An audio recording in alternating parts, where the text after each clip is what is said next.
Singkat cerita, setelah para anggota dari Grieving Soul tiba di kota, Luke dan Citri segera menyerahkan bukti kepala Red Orc King kepada pihak asosiasi Hunter. Namun, alih-alih disambut dengan penghargaan, suasana kantor asosiasi segera dipenuhi dengan tatapan dingin dan bisik-bisik penuh keraguan. Nama Grieving Soul sebenarnya sudah dikenal di kalangan para hunter lokal. Semua orang tahu, mereka hanyalah parti baru yang beranggotakan anak-anak berusia 16 tahun dan baru 1 minggu lalu naik menjadi hunter level 4. Prestasi mereka dianggap terlalu cepat, nyaris mustahil untuk dicapai oleh pemula. Sebelumnya, sebagian besar orang masih bisa menerima kenyataan bahwa Grieving Soul berhasil mengalahkan seekor Minotaur. Pencapaian itu luar biasa, tetapi masih berada dalam batas logika. Namun kali ini berbeda. Lawan yang mereka klaim kalahkan adalah Red Orc King, dan bukan sekadar Red Orc biasa, melainkan varian Phantom, tipe langka yang jauh lebih kuat, lebih cerdas, dan berbahaya. Bagi para hunter berpengalaman, kekuatan antara Red Orc biasa dengan Phantom adalah dua hal yang tidak dapat dibandingkan. Jurangnya terlalu besar. Banyak parti kawakan yang bahkan lebih memilih menghindari pertemuan langsung dengan Phantom. Karena itu, kabar bahwa sekelompok pemula mampu mengalahkan makhluk semacam itu terdengar tidak masuk akal. Bagi mayoritas hunter, pencapaian Grieving Soul sudah melewati batas kewajaran. Kekaguman yang sempat tumbuh perlahan berubah menjadi kecurigaan. Keraguan yang semula hanya berupa bisikan perlahan bergulir menjadi tuduhan. Semakin banyak hunter yang merasa ada sesuatu yang tidak wajar. Kepala Red Orc King yang tergeletak di atas meja asosiasi tidak lagi dipandang sebagai bukti kemenangan, melainkan sebagai tanda adanya kejanggalan. Di mata banyak orang, ada satu kemungkinan yang lebih masuk akal. Kepala itu tidak mereka peroleh melalui pertarungan. Tuduhan itu semakin keras, hingga akhirnya muncul dugaan yang lebih berbahaya. Grieving Soul dituduh sebagai Red Party. Di dunia Hunter, istilah itu memiliki makna yang suram. Sebutan tersebut ditujukan kepada kelompok-kelompok terlarang yang tidak berburu monster, melainkan memburu dan membunuh parti lain demi merampas hasil misi mereka. Keberadaan Red Party dipandang hina sekaligus berbahaya. Tuduhan semacam itu adalah noda besar yang bisa menghancurkan reputasi siapapun. Kini, semua mata memandang Grieving Soul dengan kecurigaan yang sama. Bisikan-bisikan penuh tuduhan itu menyebar cepat di dalam kantor asosiasi, bagaikan api yang menjalar di atas minyak. Para hunter saling melemparkan pandangan, dan semakin lama semakin banyak yang meyakini bahwa apa yang dibawa Grieving Soul adalah hasil perampasan, bukan hasil kerja keras. Beberapa di antara mereka bahkan mulai menyimpulkan bahwa kelompok kecil itu pasti menyerang parti lain di dalam dungeon. Bagi mereka, itu jauh lebih masuk akal dibandingkan membayangkan sekumpulan pemula berusia belasan tahun benar-benar mengalahkan Red Orc King tipe Phantom. Suasana kantor asosiasi semakin tegang. Rasa iri, benci, dan takut bercampur menjadi satu, membentuk atmosfer berat yang menekan siapapun yang berdiri di tengah ruangan. Para anggota Grieving Soul hanya bisa berdiri kaku, menyadari bahwa keberhasilan mereka justru telah berubah menjadi bumerang. Kepala Red Orc King yang seharusnya menjadi bukti kejayaan kini hanya dipandang sebagai pemantik kecurigaan. Di mata banyak hunter, pencapaian itu terlalu berlebihan, terlalu sulit dipercaya. Dan pada hari itu, reputasi Grieving Soul mulai goyah, bukan karena kelemahan mereka, melainkan karena orang-orang menolak menerima kenyataan.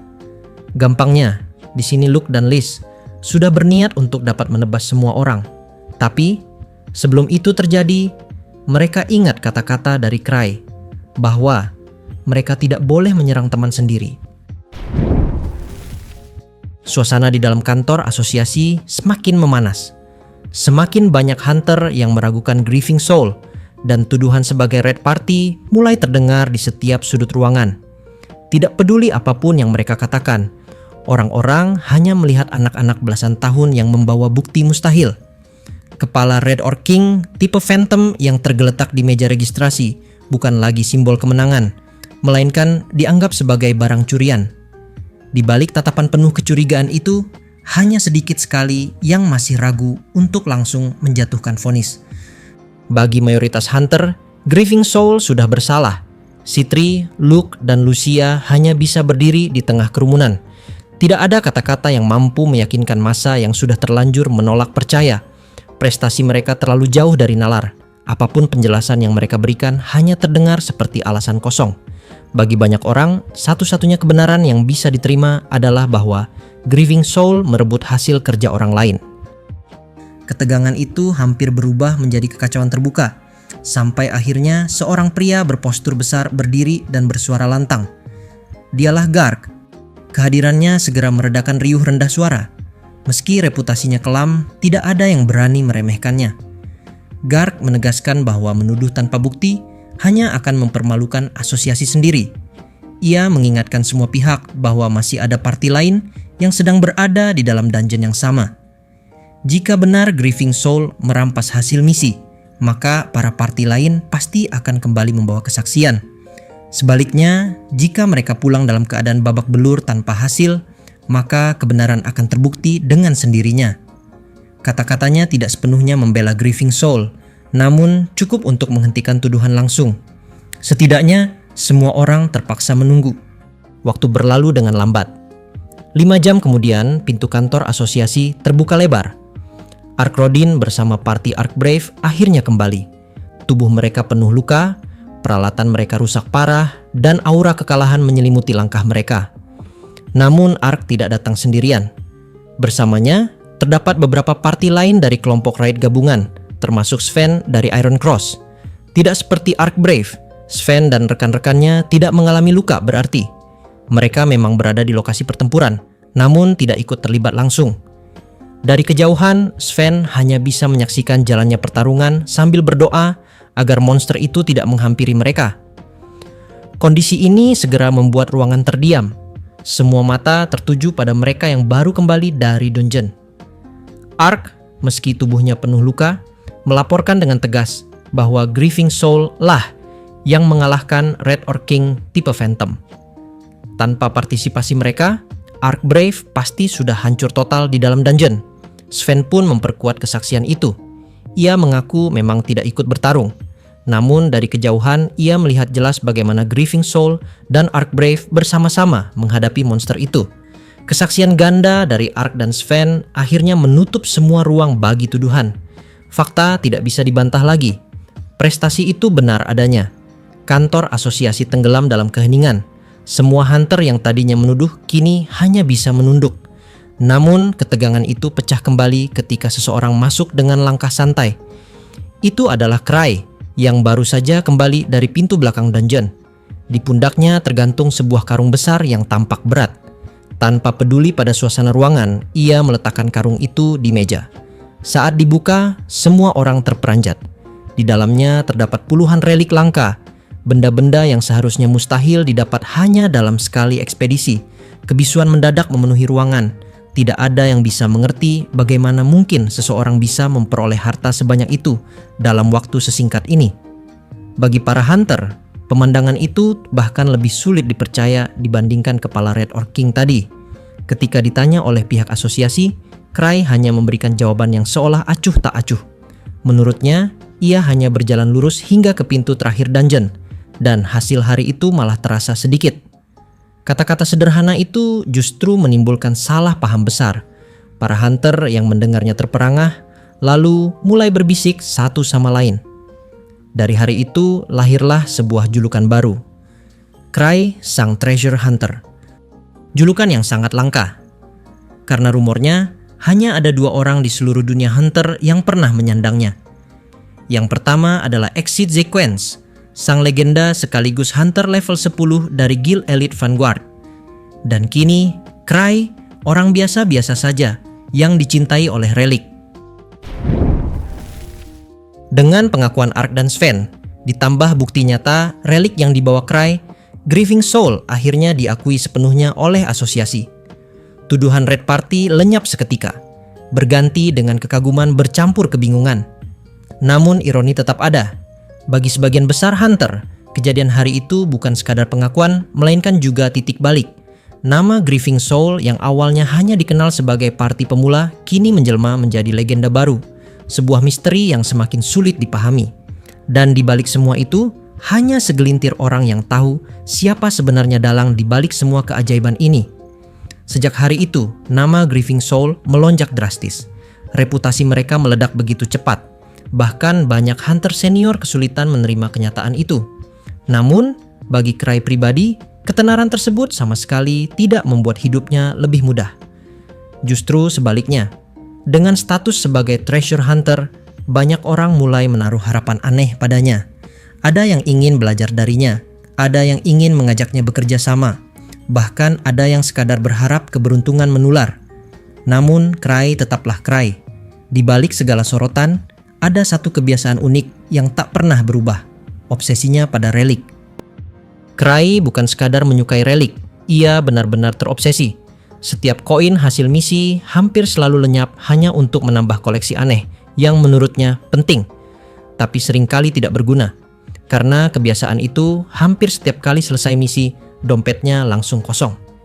Jika ia tidak punya cukup uang, jalan pintas yang paling sering ia lakukan adalah meminjam dari teman-temannya. Lucia, Citri, Liz, Luke, dan bahkan Ansem pernah menjadi korban kebiasaan Cry ini. Mereka sudah terbiasa dengan permintaan mendadaknya, mulai dari jumlah kecil sampai permintaan konyol dengan alasan ada relik langka di pelelangan, harus dibeli sekarang juga. Namun, bila kebetulan tak ada satupun dari mereka yang berada di kota, maka Cry punya tujuan cadangan yang tidak pernah gagal. Ark Rodin. Begitu ia melangkah ke markas Ark Brave, wajah Isabella, Beneta, dan Armelle langsung berubah masam. Mereka tahu benar apa tujuan Cry datang. Bagi mereka, kedatangannya tidak pernah berarti kabar penting atau kerjasama, melainkan sekadar ritual meminjam uang untuk membeli relik baru. Meski semua anggota Ark Brave menolak mentah-mentah, Ark Rodin selalu menjadi pengecualian. Dengan wajah tenang, Ark kerap mengulurkan bantuan tanpa banyak pertanyaan. Dari luar, itu mungkin terlihat konyol. Seorang kapten parti ternama justru jadi penyuplai dana darurat untuk hobi absurd seorang kolektor relik. Namun, bagi Ark sendiri, itu adalah bentuk rasa hormat sekaligus ikatan unik yang tidak bisa ia jelaskan. Situasi ini pun menjadi semacam komedi yang terus berulang. Cry selalu datang dengan alasan yang berbeda-beda, tapi ujung-ujungnya tetap sama, membeli relik. Sementara para anggota Ark Brave selain Ark sudah terbiasa menolak, Ark justru semakin terbiasa menerima, meski tahu bahwa uang itu tidak akan kembali. Ironisnya, justru lewat kebiasaan sepele ini hubungan mereka semakin erat. Di mata orang lain, Cry hanyalah pemburu yang absurd dengan hobi aneh. Namun di mata Ark, ia adalah sosok yang memiliki nilai lebih. Seseorang yang patut dihargai meski caranya sulit dimengerti. Dengan cara inilah, persahabatan aneh mereka perlahan terbentuk. Bercampur antara kekesalan, tawa, dan rasa hormat yang tumbuh diam-diam. Namun, di balik semua itu, ada kenyataan yang jauh lebih serius. Identitas Cry sebagai pemimpin bertopeng Grieving Soul tetap menjadi rahasia besar yang tak bisa dibagikan sembarangan. Ark adalah salah satu dari sedikit orang yang mengetahuinya pada awal karir mereka sebagai treasure hunter. Dan meski Cry berusaha menutupi kebenaran itu dengan tingkah kocak serta obsesinya terhadap relik, lambat laun dunia hunter mulai merasakan bahwa ada sesuatu yang jauh lebih besar di balik keberadaan seorang pemuda yang dianggap aneh ini. Sebuah kenyataan yang kelak akan mengguncang dunia. Meski untuk saat ini, semua orang hanya melihatnya sebagai kolektor relik gila yang tak pernah kapok meminjam uang. Selain itu, ada alasan tambahan kenapa Ark sangat kagum kepada Cry. Gampangnya, Ark menganggap Cry sangat kuat, walaupun bukan kuat secara fisik. Gara-gara itu, Ark pun sering sekali meminta saran kepada Cry. Contohnya seperti ini. Suatu hari, Ark pernah menghadapi ancaman naga jenis lain, seekor naga air yang menjaga wilayah rawa kuno. Makhluk itu dikenal mustahil ditaklukkan karena mampu mengendalikan arus sungai, memanggil hujan deras, bahkan menenggelamkan musuhnya dengan banjir mendadak. Ark yang kebingungan kembali mencari Cry, dan seperti biasa, Cry hanya asal bicara. Menurutnya, naga air pasti akan sangat terganggu jika tubuhnya dililit dengan benda kering, karena air dan kekeringan adalah hal yang berlawanan. Ia bahkan menambahkan dengan santai bahwa jerami kering adalah benda paling anti air yang bisa ditemukan. Tentu saja itu saran konyol yang tidak masuk akal. Namun, Ark menuruti kata-kata itu dengan sepenuh hati. ia memerintahkan timnya untuk membawa karung jerami kering, lalu menebarkannya di sekeliling rawa sebelum pertempuran. Saat naga itu muncul dan menyerang, tumpukan jerami kering benar-benar menempel di tubuhnya yang basah kuyup. Yang tidak pernah disangka siapapun, kelembaban tubuh naga membuat jerami cepat membusuk, menghasilkan bau menyengat yang justru membuat konsentrasi naga kacau. Gerakannya menjadi lamban, tubuhnya gatal, dan dalam kondisi panik, ia kehilangan kendali atas arus air yang seharusnya menjadi senjatanya. Ark memanfaatkan celah itu untuk menyerang, dan bayi naga air yang semula mustahil dikalahkan oleh hunter level 4 sepertinya kini akhirnya bisa tumbang. Bagi Ark, itu adalah bukti bahwa Cry adalah seorang yang sangat jenius dalam strategi dengan pemikiran di luar nalar. Namun, Cry sendiri hanya termenung, tak percaya bahwa ide absurd tentang jerami kering bisa benar-benar berhasil. Baginya, itu hanya jawaban asal untuk mengusir Ark agar berhenti bertanya. Oke, balik lagi ke setting waktu awal tadi. Malam itu, setelah hiruk-pikuk kota mereda, Cry duduk sendirian di kamar penginapannya. Meja kayu di depannya hampir tak terlihat lagi karena tertutup puluhan relik berbagai bentuk dan ukuran. Ada pedang berukir runik, cincin kecil berkilau, fragmen kristal misterius, hingga benda-benda aneh yang bahkan ia sendiri belum tahu kegunaannya. Semuanya tersusun rapi, berlapis debu tipis yang kini ia bersihkan satu persatu dengan kain halus. Gerakan tangannya teratur, menggosok, mengelap, memoles, hingga cahaya lilin memantul di permukaan relik. Sesekali matanya berbinar, namun bukan sepenuhnya karena benda-benda itu, melainkan karena pikirannya yang sedang melayang entah kemana. Bagi Cry, relik adalah candu. Hampir seluruh hasil upah misinya habis hanya untuk mengoleksi benda-benda itu. Dan malam ini, di tengah tumpukan koleksinya, ia larut dalam lamunan panjang. Pikirannya kembali pada perjalanan Grieving Soul. Sejak awal berdiri, mereka selalu menjadi sorotan. Pencapaian demi pencapaian yang terlalu cepat membuat banyak orang curiga, dan setiap langkah mereka selalu diawasi. Bagi kebanyakan orang, itu adalah tanda kemuliaan. Namun bagi Cry, semua itu hanya berarti satu hal. Semakin lama, akan semakin sulit untuk bersembunyi dan menikmati ketenangan. Tangannya berhenti pada sebuah relik berbentuk topeng kecil. Tatapannya kosong, seolah sedang menimbang sesuatu yang hanya ia sendiri yang tahu. Di benaknya, muncul sebuah gagasan sederhana yang terasa seperti jalan keluar. Jika ia membentuk sebuah klan, maka beban misi berbahaya bisa dilemparkan kepada orang lain. Dengan begitu, ia bisa pensiun dini dari bahaya, duduk tenang di balik layar sambil tetap mempertahankan kehidupannya sebagai hunter. Pandangannya tertuju pada kilauan relik di meja. Ada senyum samar yang muncul di wajahnya, senyum yang menyiratkan campuran antara kelegaan dan kelicikan. Di tengah tumpukan harta yang ia rawat sepenuh hati, Cry sudah mulai menyiapkan langkah berikutnya. Nah, sampai di sini, cerita SS Arkrodin sudah selesai cuy. Jadi dari 3 video kemarin, kita akhirnya tahu kenapa Arkrodin yang sangat kuat bisa respect kepada Cry. Walaupun itu cuma salah paham aja, tapi respect itu berlanjut sampai sekarang. Lalu kita juga tahu kenapa semua anggota party Arkbrave sangat kesal ketika Cry datang menuju ke markas mereka. Karena pada dasarnya, setiap kali Cry datang ke tempat mereka, tujuannya hanya cuma satu, yaitu cuma buat minjem dulu 100. Minggu ini video side stories beres. Minggu depan kita balik ke WN lagi, sambil nunggu tanggal 30 September.